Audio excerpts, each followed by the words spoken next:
Ciao amici e amiche del segno dei pesci, benvenuti, io sono Angela e questo è Exoda Record. È così che mi trovate sui social. Questo è l'oroscopo lunare motivazionale che vi darà dei suggerimenti e vi aiuterà a trovare la spinta giusta per affrontare il periodo dal 20 marzo al 2 aprile, dove troveremo la luna piena in bilancia. Vi ricordo che è un'assisa generica, prendete solo ciò che vi risuona di più. Se volete potete integrarla col vostro segno lunare. In descrizione trovate le recensioni dei mazzi usati, il link per acquistarli. Vi invito a iscrivervi e abbonarvi al mio canale per sostenere il mio lavoro. Vi ringrazio moltissimo se lo farete o lo avete già fatto.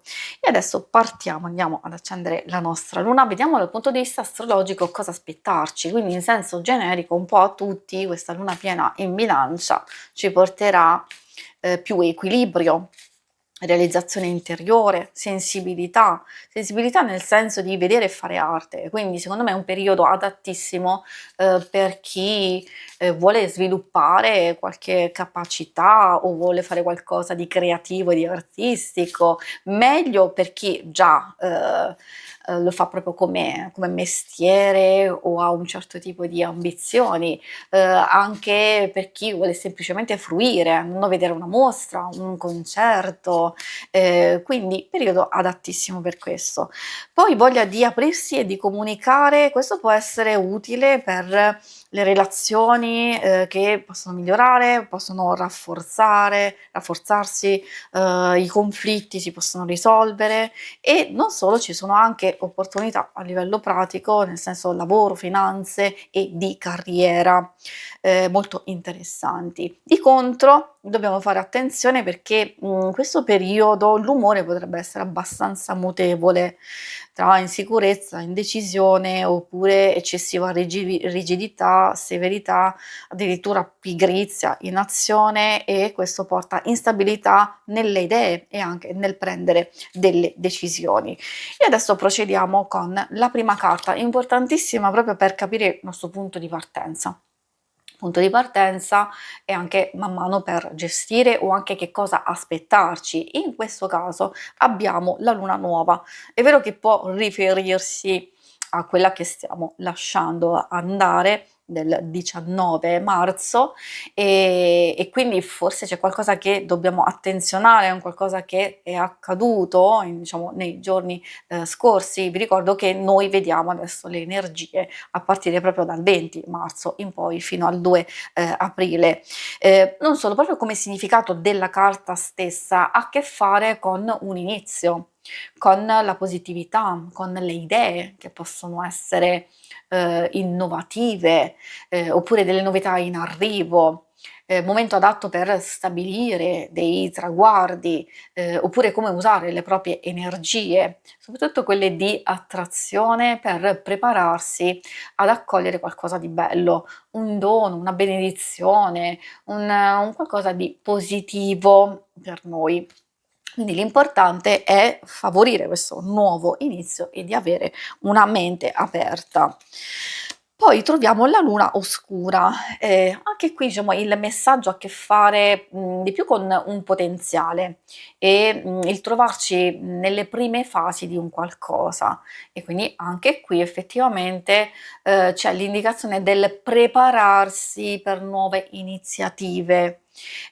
Forse quello che dobbiamo sapere è che, dobbiamo, fare tanta attenzione al riposo, alla pausa, alla riflessione per rigenerarci e quindi mentre magari per alcune cose siamo già pronti per il nuovo inizio, oppure questa ci può indicare il periodo che andremo ad attraversare e che quindi dobbiamo solo cogliere man mano che arriveranno delle opportunità per questi nuovi inizi, oppure magari, come vi dicevo, per alcune cose siamo già pronti subito, per altre dobbiamo favorire noi il nuovo inizio e quindi avviare una rigenerazione, una trasformazione che parte dal silenzio, dalla riflessione, da un qualcosa che non è ancora palese o comprensibile così immediatamente. Ecco perché abbiamo bisogno di riflettere.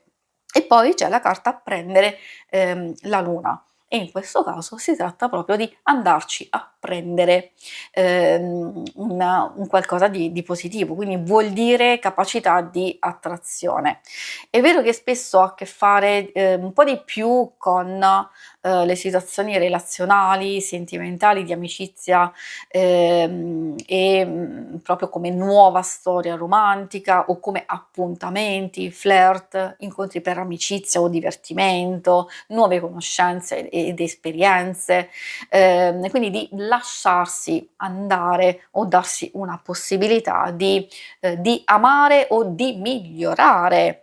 Non solo migliorare se poi le cose vanno bene, se siete già in coppia, di intensificare maggiormente o di avere proprio un progetto, un qualcosa da realizzare in futuro. Però può avere a che fare anche con magari con le cose più pratiche o lavorative, se amiamo particolarmente quello che facciamo e comunque abbiamo la possibilità di dare amore, di poter attrarre anche cose nuove, ecco questo è arrivato il momento giusto proprio per aprirsi ulteriormente e che poi, come vi dicevo, siccome si riallaccia alle relazioni, le relazioni sono anche di collaborazione, di aiuto, di sostegno, quindi effettivamente anche per le questioni pratiche e lavorative. Adesso procediamo con gli altri messaggi dell'oracolo dello sciamano. Allora, gli altri messaggi arrivano partendo proprio dal sonaglio.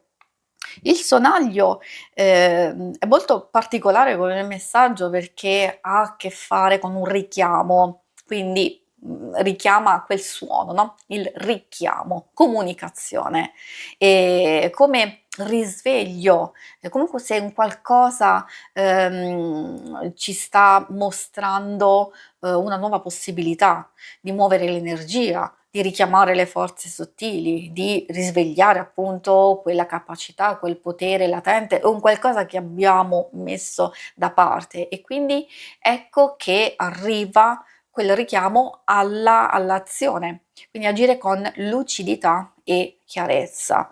Poi è anche una carta di invocazione, di preghiera, di un qualcosa, qualcuno che ci può aiutare come preghiera effettivamente o anche proprio a livello pratico come chiedere, richiedere aiuto e sostegno, quindi non a caso capita proprio vicino a quello che stavamo dicendo prima. Poi troviamo il padrone del tempo. Il padrone del tempo indica il momento per scegliere e quindi non è più il momento per rimandare qualcosa, soprattutto quello che per voi conta veramente e merita la vostra attenzione, le vostre energie. Magari per alcuni vuol dire di accettare la fine e la conclusione di qualcosa come rito di passaggio, quindi lasciare andare ciò che non ci appartiene più, di riconoscere le illusioni, oppure di vedere i segni e le situazioni che tendono a ripetersi sempre nello stesso modo. Ecco, è lì che dobbiamo prendere noi il potere in mano e soprattutto essere noi padroni del tempo per dire ok, fermi tutti, cerchiamo di capire perché alcune cose tendono a ripetersi, cerchiamo di capire perché questa cosa non sta funzionando, ma cerchiamo soprattutto di capire cosa deve essere lasciato andare. Poi troviamo il compimento. Ecco, a proposito di concludere, chiudere o di arrivare a compimento anche in senso positivo, in questo caso ha a che fare proprio con il ciclo. Cioè l'esperienza ha un inizio, ha uno sviluppo e ha una fine e quindi noi dobbiamo capire come gestire queste cose, a che punto ci troviamo e quindi poi accettare la fine come preludio di un nuovo inizio, quindi è molto particolare come messaggio, nel senso che un qualcosa giunge a compimento, nel bene o nel male. Una situazione anche negativa comunque deve essere chiusa per far spazio al nuovo, oppure in alcune situazioni possiamo finalmente giungere a compimento come realizzazione e prepararci effettivamente, come ci dicevano le nostre prime carte, a un nuovo inizio. Si conclude qui la lettura, vi ringrazio per avermi seguita. Se volete, in alto a destra trovate il logo per iscrivervi al canale, mentre in basso trovate le schermate per vedere il vostro oroscopo mensile e quello settimanale. Alla prossima, vi auguro una buona luna, ciao!